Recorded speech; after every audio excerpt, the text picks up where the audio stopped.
Hi friends, welcome to our channel.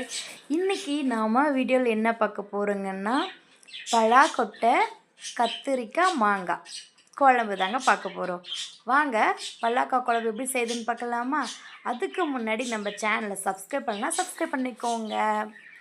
அதுக்கு நான் ஒரு 15 சின்ன வெங்காயம் எடுத்திருக்கேன். அதோட ஒரு ஒரு ஒரு அரை மூடி தேங்காய் எடுத்திருக்கேன். ஒரு 10 பல் பூண்டு, இதெல்லாம் ஒரு மிக்ஸி ஜாரில் போட்டு அரைச்சிக்கணும். அதுக்காக கட் பண்ணி சேர்த்துக்கலாம்.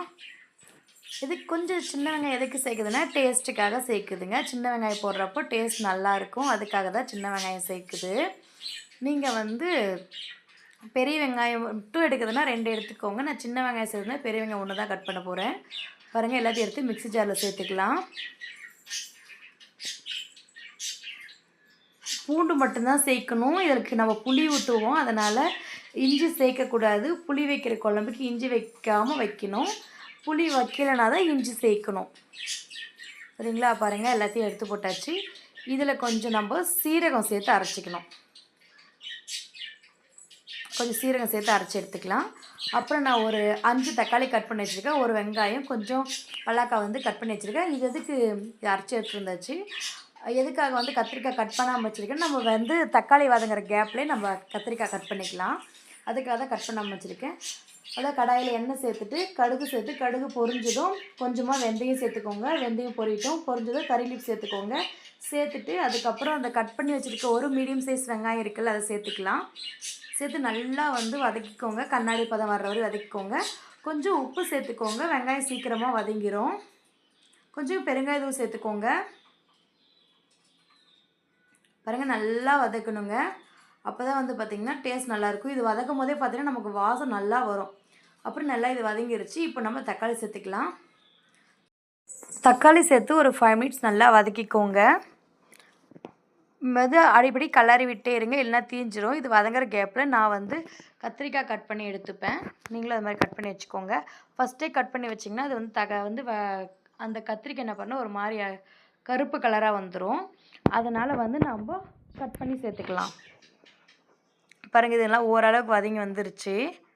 இருந்தாலும் இன்னும் நல்லா வதங்கணும். எண்ணெய் பிரிஞ்சு வர்ற அளவுக்கு வதக்கணுங்க. அப்போ தான் நல்லாயிருக்கும். தக்காளி வதக்கும் போதே பார்த்திங்கன்னா வாசம் வரும். இப்போ நல்லா வதங்கிடுச்சு. நான் கத்திரிக்காயும் கட் பண்ணி வச்சுட்ருக்கேன். பாருங்கள், இப்போ கலர் மாறாமல் இருக்குது. சேர்த்துடலாம். சேர்த்து நல்லா வதக்கிடலாம்.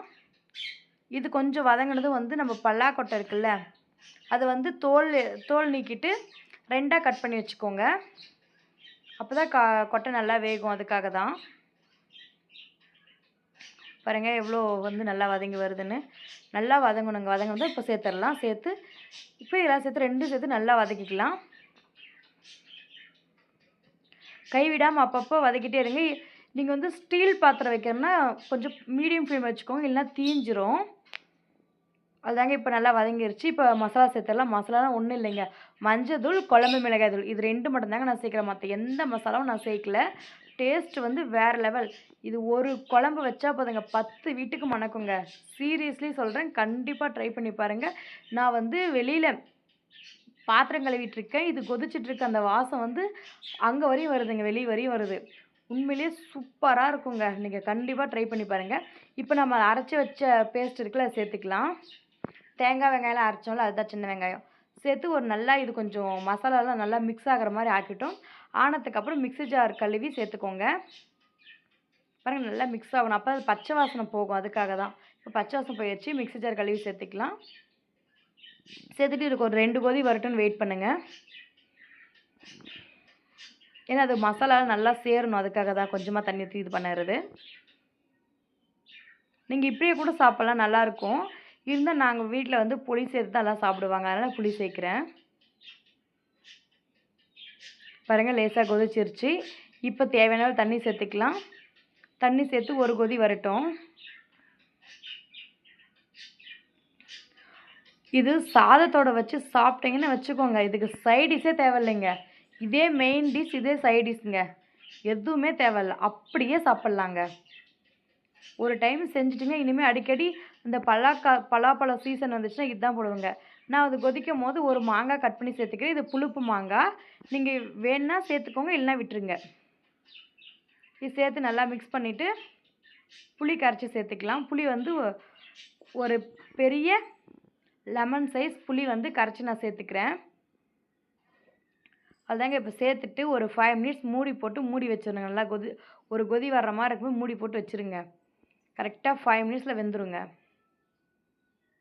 நீங்கள் மீடியம் ஃப்ளேம்லலாம் வைக்கணும்னு இல்லைங்க. ஃபுல் ஃப்ளேமே வச்சா தண்ணி சேர்த்துட்டோம்ல, இப்போ ஃபுல்லாக வச்சா நல்லா தான் இருக்கும். ஒன்றும் தீயாது.